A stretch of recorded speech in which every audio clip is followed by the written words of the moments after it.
Hello everyone, যে সমস্ত candidate all India কোটাতে স্ট্রে vacancy রাউন্ডে পার্টিসিপেট করছো, তোমাদের যে কাউন্সেলিং চলছে, কাউন্সেলিংয়ের রেজিস্ট্রেশনের যে শিডিউল তা চেঞ্জ করা হয়েছে। আজকে অর্থাৎ 6 তারিখে তোমাদের একটা আর্জেন্ট নোটিশ পাবলিশ করা হয়েছে অফিসিয়াল ওয়েবসাইট mcc.nic.in এ, রিভাইজড টাইম শিডিউল।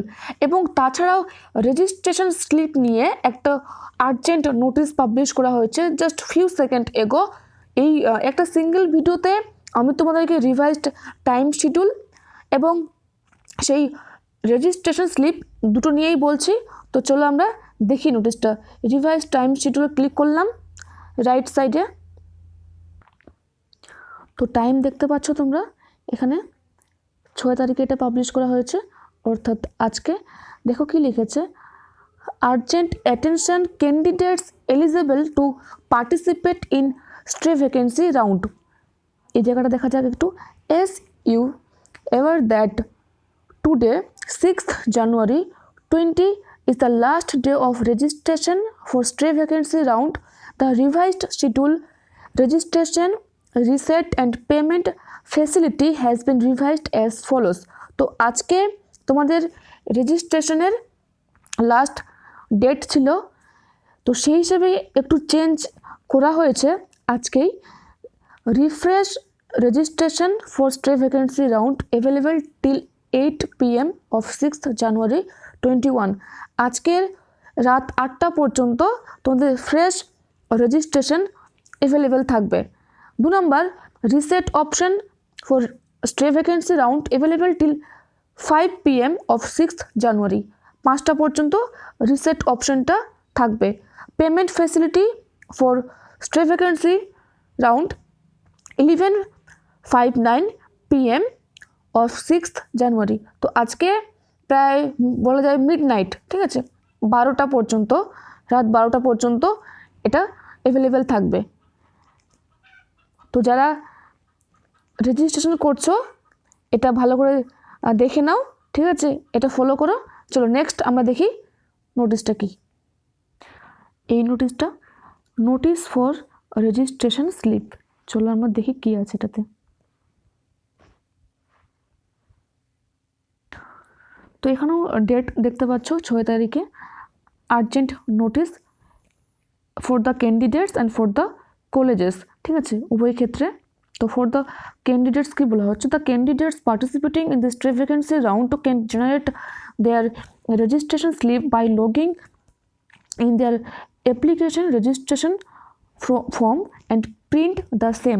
তো তোমরা যারা পার্টিসিপেট করছো এই রাউন্ডে, তোমাদের একটা স্লিপ জেনারেট হবে রেজিস্ট্রেশন স্লিপ বলে, সেটাকে প্রিন্ট করতে বলছে, ঠিক আছে। একটা ফর্ম তোমাদের রিলিজ হবে, সেখানে এটা প্রিন্ট করতে বলা হচ্ছে।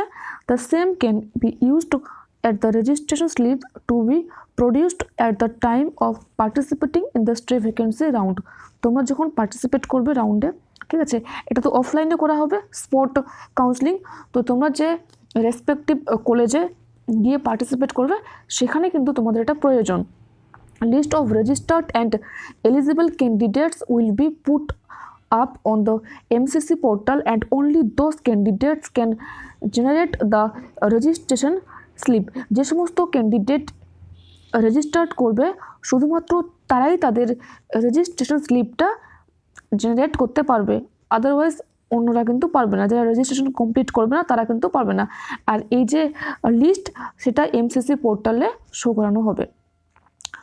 For colleges কি বলছে, the list of registered and eligible candidates will be put up on the intra MCC portal. Only this candidate must be allowed to participate in the stray vacancy round and then the names must be uploaded on the intra MCC portal. In the event of non-availability, non-production of the registration slip by any candidate, the list of the registered and eligible candidates available on the intra MCC portal must be utilized for verifying the genuineness of the candidate. This issues with approval of the competent authority. তো এখানেও মোটামুটি ওই একই কথা বলা হচ্ছে যে যারা কমপ্লিট করবে, রেজিস্টার করবে, এলিজিবল তারাই পার্টিসিপেট করবে, অ্যান্ড তাদেরকে ভেরিফাই করা হবে সেই স্লিপটা দিয়ে, ঠিক আছে। তো তোমরা যারা পার্টিসিপেট করছো, খুব সহজ কথা যে পার্টিসিপেট করছো অর্থাৎ রেজিস্টার কমপ্লিট করছো বা রেজিস্ট্রেশন করছো, তোমরা তোমাদের স্লিপটা জেনারেট করে নেবে, প্রিন্ট আউট করে ওটা রেখে দেবে, যে রেসপেক্টিভ কলেজে গিয়ে তুমি এটা করবে সেখানে তোমার এটা প্রয়োজন। ব্যাস, চলো, এটা ছিল তোমাদের নোটিশ। Stay tune.